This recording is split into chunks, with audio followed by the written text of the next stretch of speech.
अरे माँ, वो अपनी एफडी मैच्योर हो गई है। पैसे आने वाले हैं।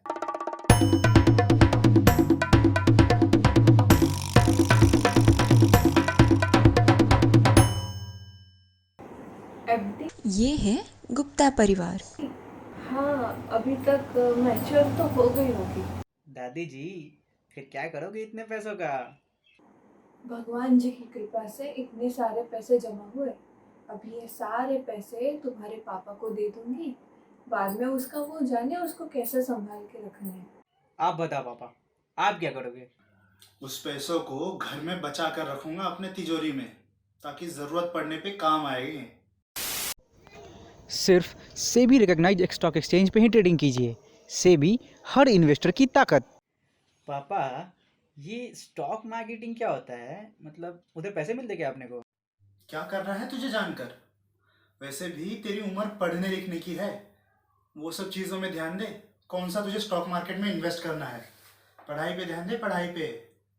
और कितनी बार कहा है तुझे ये सब पैसों के मामले में बीच में नहीं बोलने के लिए? ओहो। जब एक टैक्स पेयर अपना इनकम टैक्स अदा करता है तो अपने साथ साथ लाखों करोड़ों की जिंदगी रोशन करता है। तो फिर आगे बढ़िए और अपने एडवांस टैक्स की दूसरी किश्त का भुगतान कीजिए।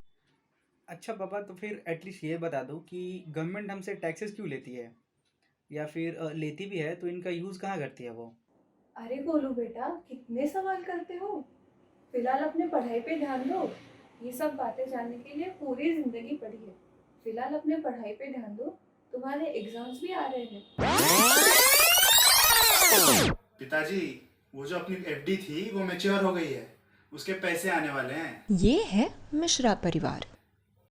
दादाजी, क्या करोगे फिर आप इतने सारे पैसों का? तुम्हारे पापा को दूंगा और कहीं अच्छी जगह इन्वेस्ट कर दूंगा। बाकी का वो जाने। पापा, चलो आप बताओ। देखो बेटा, ये जो पैसे हैं वो दादाजी के हैं।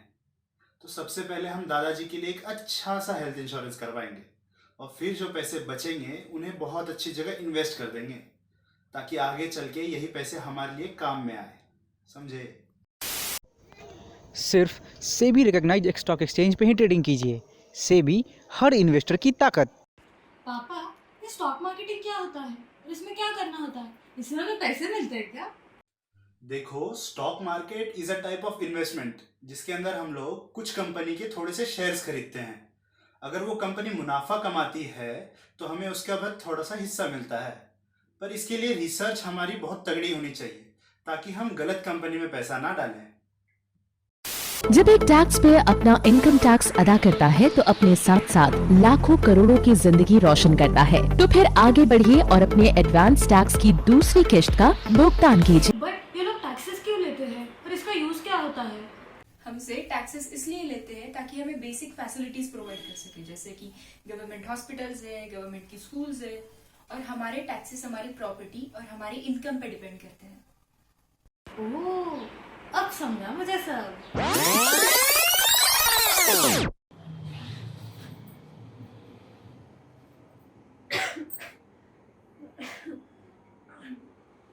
अरे हरे कृष्णा, हरे कृष्णा, हरे हरे कृष्णा।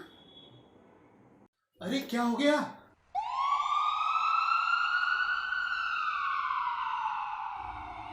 हे भगवान।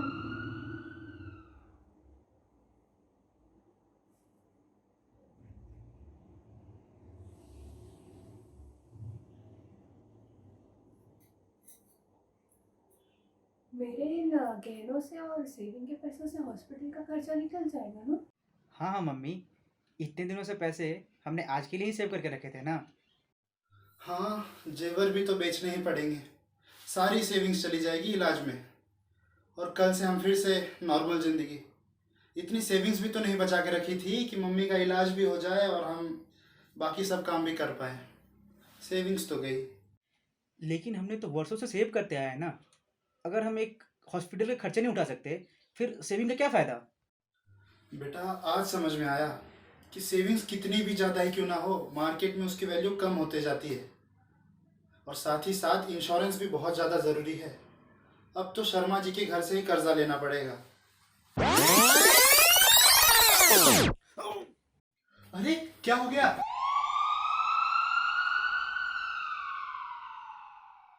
दादाजी ठीक तो हो जाएंगे ना पापा? ठीक तो हो जाएंगे बेटा, पर बहुत पैसों की जरूरत पड़ने वाली है। हे भगवान, पैसों का इंतजाम हो गया ना तो मैं 1 महीना इनको हाथ नहीं लगाऊंगी और उस पूजा पाठ करूंगी।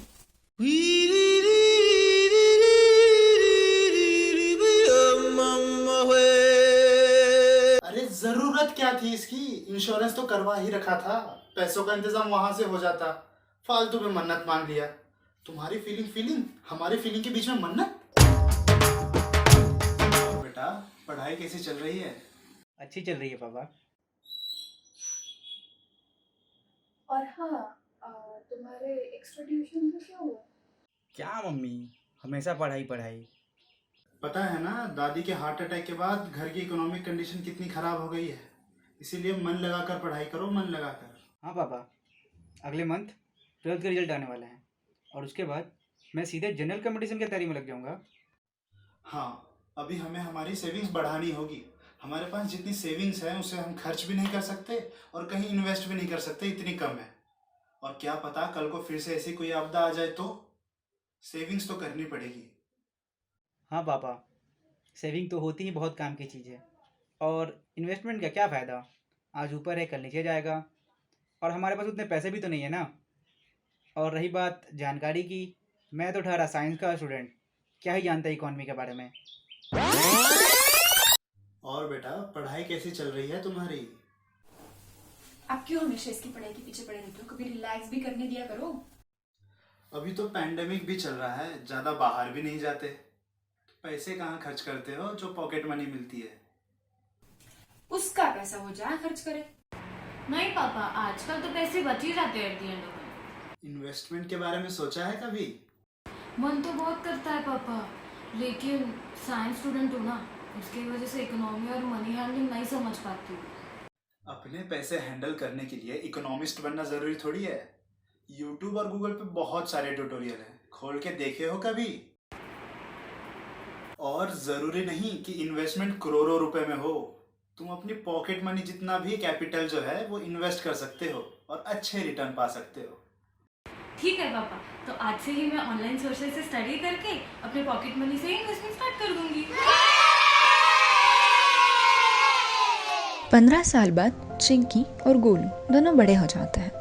जहाँ एक तरफ चिंकी अपनी फाइनेंशियल लाइफ अच्छे से मैनेज करती है और फाइनेंशियल फ्रीडम अटेंड करती है, तो वहीं दूसरी तरफ गोलू मनी हैंडलिंग और फाइनेंशियल चीज़ों में अभी भी जूझता है, प्रॉब्लम्स फेस करता है। तो ये थी कहानी ना सिर्फ गुप्ता और मिश्रा परिवार की, बल्कि भारत में बसे लाखों परिवारों की। सब कुछ सही चलते हुए केवल एक दुविधा पूरी जिंदगी बदल देती है। वजह लैक ऑफ अवेयरनेस। किसी को सही रास्ता पता है तो किसी को बेहतर, पर वास्तविकता को ध्यान में रखते हुए गिनती में इन सब से कई गुना ज़्यादा जनता तो ये रास्ते से अनजान है। अगर money handling, investment, savings, insurance ये सब बातें बच्चों को बचपन से सिखाई जाए, उनके सिलेबस में ही ऐड कर दी जाए, तो कई परिवार बर्बाद होने से बचेंगे। अगर भारत की इकोनॉमी में सुधार लाना है तो बुनियाद को ही मजबूती की ज़रूरत है। मुसीबतें कभी बता कर नहीं आती और ना ही हम इन मुसीबतों से पूर्णतः सुरक्षित बाहर आ सकते हैं। पर यदि हम भारत के नागरिक होते हुए हमारे कुछ सामान्य कर्तव्यों का पालन करें तो भविष्य में कम तकलीफ़ें उठानी पड़ेंगी। आज अगर हम टैक्सेस नहीं भरेंगे तो सरकार को सामान्य वस्तुओं के दाम बढ़ाने पड़ेंगे, अतः नुकसान हमारा ही है। इसी तरह कई सारे फ्लॉज, लूपहोल्स, सिटीजन राइट्स और ड्यूटीज़ अनदेखे पड़े हैं। इन्हीं बातों पर जोर देते हुए सुधार ला सके तो यही सही मायने में इंडियन फाइनेंशियल रेवोल्यूशन होगा।